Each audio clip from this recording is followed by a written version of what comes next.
par Larry Hodgson 12 novembre 2016 Contrer la dépression saisonnière.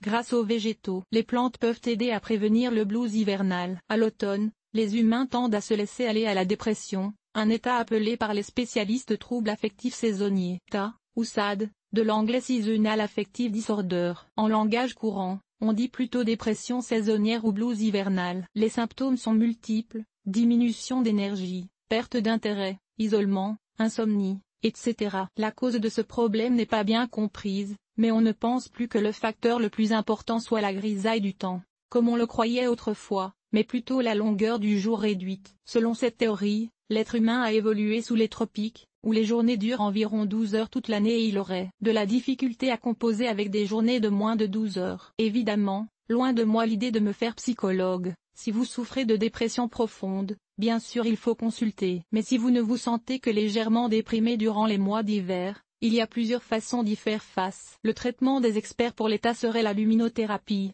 soit l'exposition de façon quotidienne à une source artificielle de lumière supérieure à 2000 lux. Il existe à cette fin des lampes spéciales près desquelles vous pouvez vous placer quelques heures par jour.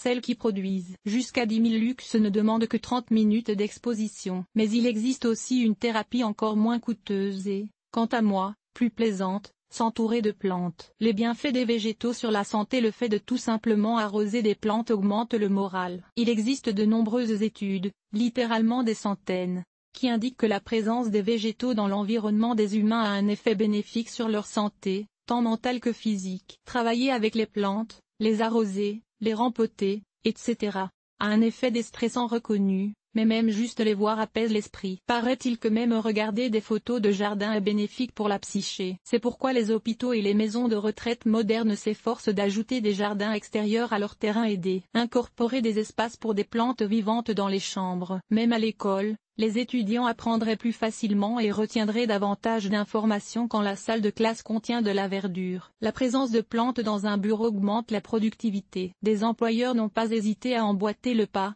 Les bureaux qui ont une bonne part de plantes vertes profiteraient d'une diminution de l'absentéisme et d'une amélioration du sentiment de bien-être des employés. La productivité augmente passablement.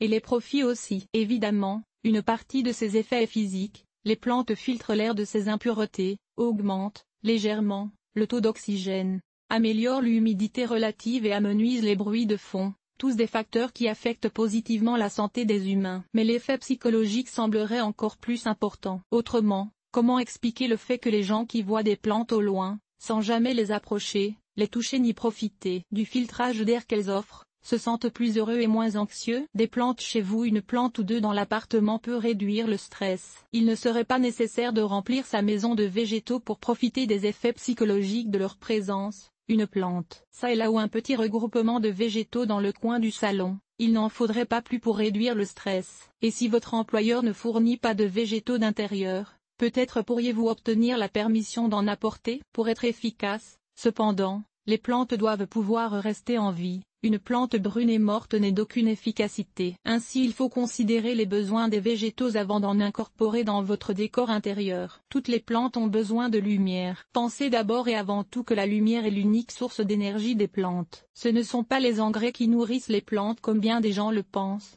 mais le soleil. Donc, nécessairement, l'espace doit recevoir un certain éclairage. Quelques plantes, cactées et la plupart des plantes à fleurs, par exemple, demandent beaucoup de soleil pour bien pousser. Il n'est pas évident de les conserver ailleurs que sur le rebord d'une fenêtre ensoleillée. Plusieurs plantes vertes, par contre, peuvent pousser dans des emplacements passablement sombres et sont alors les variétés les plus faciles à cultiver. Les plantes ont besoin d'arrosage. Et arroser les plantes est bénéfique pour le psyché. Aussi, il faut les arroser. Il n'y a pas de règle fixe quant à la fréquence des arrosages. Selon les conditions, la même plante pourrait avoir besoin d'arrosage tous les 5 jours ou toutes les 2 semaines. Il faut physiquement vérifier l'état du sol de vos plantes d'intérieur. Pour ce faire, 2 fois par semaine, enfoncez une partie de doigt dans le terreau de votre plante. S'il est sec au toucher, arrosez abondamment, assez pour mouiller toute la motte de racines. Si le terreau est encore humide au toucher, n'arrosez pas. Ou soupesez le pot. Une plante sèche pèse moins qu'une plante humide. Si la plante paraît légère quand vous la levez, donc, il faut l'arroser. L'arrosage est aussi simple que cela. La fertilisation, C'est un détail mineur. Appliquez en au quart de la dose recommandée pendant les mois d'été et la plupart des plantes d'intérieur pousseront à merveille. Augmenter l'humidité de l'air l'hiver au moyen d'un humidificateur profiterait à presque toutes les plantes vertes, mais certaines, comme la Sansevieria trifasciata, et l'Aglaonema spp, tolèrent bien l'air sec. Quant à la température, presque tous les végétaux vendus comme plantes d'intérieur sont parfaitement à l'aise avec les températures habituelles de nos intérieurs, c'est donc un souci de moins. Des plantes pour vous redonner le sourire: philodendron et des rhizome. Voici quelques plantes d'intérieur réputées pour leur facilité de culture et leur capacité à purifier l'air de nos maisons et de nos bureaux. Les cultiver chez vous pourrait peut-être vous aider à surmonter le blues hivernal. Aglaonema spp, Dieffenbachia spp, Dracena dracan spp, Ficus spp, Fougère de Boston Nephrolepi exaltata cultivar, palmier, divers genres, philodendron spp, plante araignée Chlorophytum comosum, Potoepipremenum aureum, Sansevieria trifasciata, Syngonium spp. Nos partenaires locaux.